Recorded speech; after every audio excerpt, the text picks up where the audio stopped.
اعوذ باللہ من الشیطان الرجیم بسم اللہ الرحمن الرحیم۔ السلام علیکم دوستو، آج میں آپ کو بتانے جا رہا ہوں کہ آپ کس طرح سے بسم اللہ کے موکل کو قابو کر سکتے ہیں۔ یہ ایک ایسا عمل ہے جس عمل کو کرنے کے بعد آپ کو بسم اللہ کے موکل آپ کے تابعدار ہوں گے، اور یہ عمل آپ نے جائز مقاصد کے لیے کرنا ہے، ورنہ بہت بھاری قسم کا نقصان اٹھانا پڑے گا۔ تو اس عمل کو شروع کرنے سے پہلے اس عمل کی کچھ شرائط ہیں۔ وہ یہ ہے کہ جو بھی عمل شروع کرنا چاہتا ہے، جو بھی اس عمل کو شروع کرے گا، وہ عمل 9 چند جمعرات سے شروع کرنا ہے، یہ والا عمل، ٹھیک ہے۔ عمل شروع کرنے سے پہلے اس کی زکوٰۃ لازمی ادا کرنی ہے اور اس کا حصار کرنا ہے عمل شروع کرنے کے وقت، ورنہ نقصان ہوگا، ٹھیک ہے۔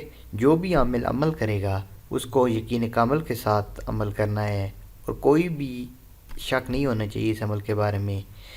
دوران عمل وہ کسی کو نہ بتائے کہ وہ یہ عمل کر رہا ہے، اور جو حضرات نشہ کرتے ہیں وہ یہ عمل نہیں کریں گے، ان کو یہ عمل کرنے کی اجازت نہیں ہے۔ اس عمل میں جلالی اور جمالی پرہیزگاری لازمی ہے۔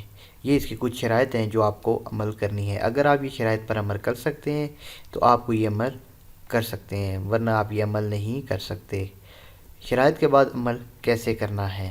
سب سے پہلے آپ نے اس عمل کی زکوٰۃ ادا کرنے کے بعد کسی خالی مکان میں یہ عمل شروع کرنا ہے، اور عمل کے لیے ایسی جگہ کا انتخاب کرنا ہے جو بالکل صاف ستھری ہو، اور اس کمرے میں کوئی بھی سامان وغیرہ نہ ہو، اور نہ ہی کوئی آتا جاتا ہو۔ عمل شروع کرنے سے پہلے احرام باندھنا ہے۔ احرام باندھنے کے بعد اگر خواتین یہ عمل کرے تو احرام کی جگہ کوئی سفید چادر سے اپنے آپ کو ڈھانپ لے۔ یہ عمل نماز عشاء کی نماز کے بعد شروع کرنا ہے۔ عشاء کی نماز کے بعد حصار کھینچ کر بیٹھ جائیں اور 5000 مرتبہ بسم اللہ الرحمن الرحیم پڑھنا ہے۔ اول و آخر 11 مرتبہ درود شریف لازمی پڑھنا ہے۔ یہ عمل آپ نے ٹوٹل 41 دن کرنا ہے۔ 41ویں دن انشاءاللہ موکل ضرور حاضر ہوگا، اور موکل حاضر ہو کر آپ کی ہر جائز حاجات پوری کرے گا۔ لیکن یہ عمل صرف تب آپ کر سکتے جب اس عمل کا استعمال آپ صرف جائز مقاصد کے لیے کر سکتے ہیں، ورنہ اس عمل سے آپ کو نقصان ہوگا۔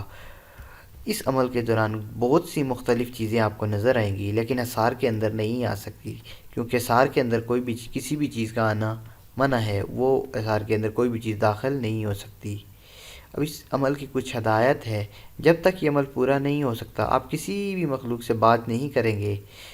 آپ نے جب تک عمل کر رہے ہیں آپ 5 وقت کی نمازوں کی پابندی کریں گے۔ جو بھی آپ کی بری عادتیں ہیں ان سب عادتوں کو چھوڑ دیں گے۔ اگر کوئی بھی بری عادت آپ کے پاس ساتھ ہوئی تو آپ کو کامیابی نہیں ملے گی۔ مکان کو آپ کے علاوہ اور کوئی دوسرا استعمال نہیں کر سکتا جب تک کہ عمل ختم نہ ہو جائے۔ عمل ختم ہونے کے بعد چاہیں تو آپ اس کا مکان میں سو سکتے ہیں، اگر چاہیں تو۔ اگر نہیں وہاں پر رہنا چاہتے تو نہیں بھی رہ سکتے، یا اس جگہ پر نہیں رہ سکتے۔ تو دوستو، آج ہم نے آپ کو بتایا کہ آپ کس طرح بسم اللہ کے موکل کو قابو میں کر سکتے ہیں۔ یہ ایک آسان عمل ہے، لیکن اس کے لیے آپ کو اس کی کچھ شرائط ہیں، ان پر عمل کرنا ضروری ہے۔ آپ کو ہماری یہ ویڈیو ضرور پسند آئی ہوگی۔ اگر پسند آئی ہے تو ہمارے چینل کو سبسکرائب کرنا مت بھولیے گا۔ اللہ حافظ۔